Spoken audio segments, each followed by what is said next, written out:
With the rise of AI image generation, countless women have been harassed with deepfakes and other explicit images distributed against their will. This is the wrong, and it's just so horribly wrong. And today we're making it totally illegal.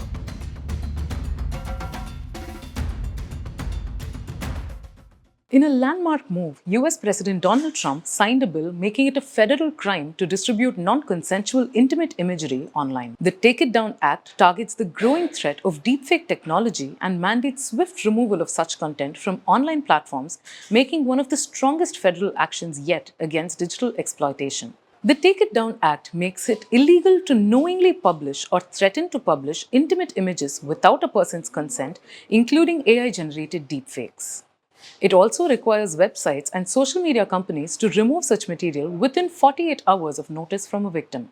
Many states have already banned the dissemination of such content, but this act is a rare example of federal regulators imposing on internet companies. A rapid rise in non-consensual deepfakes is currently outpacing global regulatory efforts due to a proliferation of AI tools, including applications that manipulate images to create misleading or fabricated content involving women. While public figures like high-profile politicians and celebrities have been victims of deepfake content, experts say that women not in the public eye are equally vulnerable. In the United States, a wave of incidents involving AI-generated explicit material have emerged in schools, while hundreds of students have been affected by content created and shared by their peers.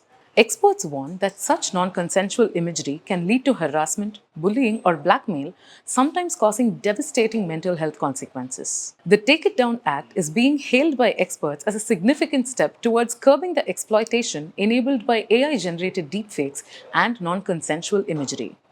By holding platforms accountable and establishing clear legal consequences, the law sets a new federal standard for digital privacy and safety. For more such videos, like and subscribe to The Hindu.